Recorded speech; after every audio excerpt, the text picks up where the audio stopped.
Assalamu alaikum and welcome back. You're watching Women's AM with myself, Liz, and on the panel joining me today we have Sister Zainab and our special guest, mother and daughter dream team, Halima and Kayan. MashaAllah, welcome back, sisters.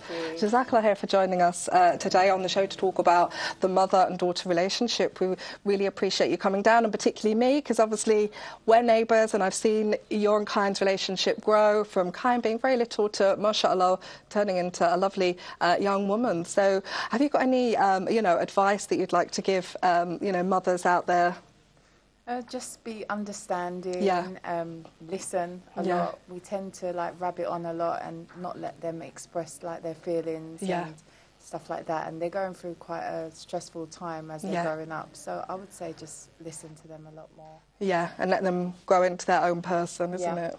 Is there anything from your upbringing that you wanted to incorporate into the bringing up of your children, or things that you'd like to stay away from? Yeah, absolutely. I suppose, listening, not being, being patient, because my mum wasn't that patient with me, so being patient with her, taking maybe a time out, when things aren't going right and she's not listening, and trying to put myself in her position so that I can understand. That's good. And Kayan, you must be looking at your relationship with you and your mum and thinking about, when you have children, are you going to model your behaviour on how your mum is with you? Yeah, my mum does shout at me a lot, but that's only because I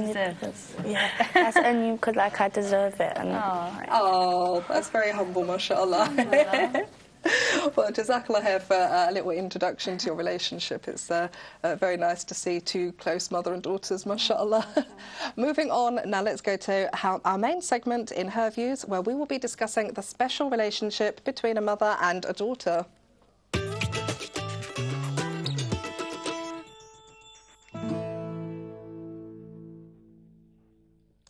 The mother-daughter relationship can be the most pivotal and challenging experience for any woman, a relationship which changes greatly over time. Many women have found it to be the most rewarding and loving that they will ever experience. However, the path is not always so smooth, and at times the mother and daughter relationship can be a little turbulent for both parties. It can be unclear how to repair and strengthen this relationship. So I'm going to come to you first, Sister Halima, when talking about, this relationship, this bond that mothers have with daughters. What do you think is so special about that relationship?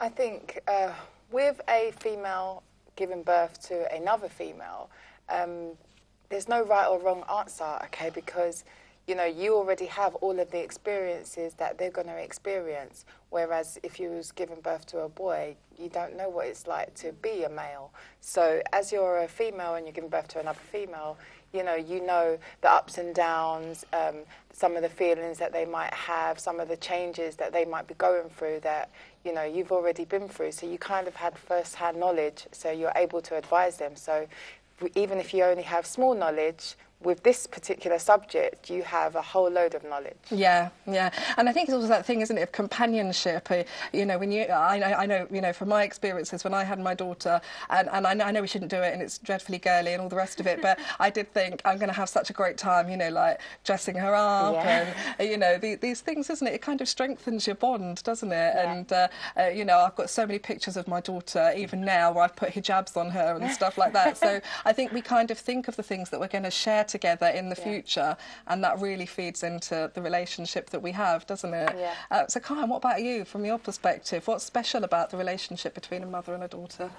When, as my mum said, when they listen to each other and they trust each other with they can share secrets with each other, and they go out with each other. Yeah.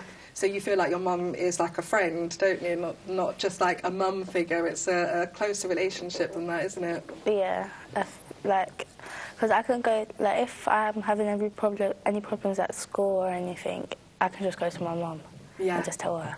And do you know, it was interesting that Halima said that she felt that she'd gone through the experiences that you'll be going through. Do you feel that as well, or do you feel that she doesn't understand? Well, sometimes I feel like, yeah, she doesn't understand what I'm going through. But then sometimes I feel like, yeah, she's been through this, so she'll get what I'm Sometimes we do have to yield to mum knows best, don't we? I think one of the nicest times in the relationship between, you know, mother and daughter is the primary age. What are the highs and lows of this time? I'd say one of the highs is you're seeing your little petal grow into a beautiful bunch of flowers, okay? And so you feel like all of the hard work that you've put in and the struggles that you've actually been through is, you know, worth it. Some of the lows is some of the times where you have to be bad parent in order to, you know, show them, okay, I mean business and, you know, teach them young so that they grow up to be, you know, lovely women. Because discipline, you know, it does have a place, doesn't it? Of course. Just a reminder that this is a live show, so please do call in and share your experiences, comments, or pose a question to the panel. The number to call will be appearing on your screens throughout the segment, inshallah. I think, you know, for me, when I've got, you know, sisters like you around me that have kind of been through you know, these experiences that inshallah I'm going to go through in the future, it's always nice to talk about, you know, how you dealt with certain things, you know, and certain issues that came up. And I think obviously for you, your situation is a bit more unique, being a revert to Islam. You know, you're kind of learning about Islam and teaching Kyan about Islam as well. So it must be a lovely feeling for you to sit next to your, you know, mashallah, you know, very grown-up daughter wearing hijab and jilbab. Yeah, it was a worry for me when she was younger because I had sleepless nights. Oh my gosh, you know, I've got to start getting her into hijab and jilbab, you know, and alhamdulillah, you know, she watched me and she watched all of the people around me, and, you know, Allah made it easy for me because she actually wanted to take that next step and wear hijab before actual time came. So that's the thing during those primary years. They want to imitate. They want to follow you around. All they want to do is talk to you. They want to be around you. They want to play with you.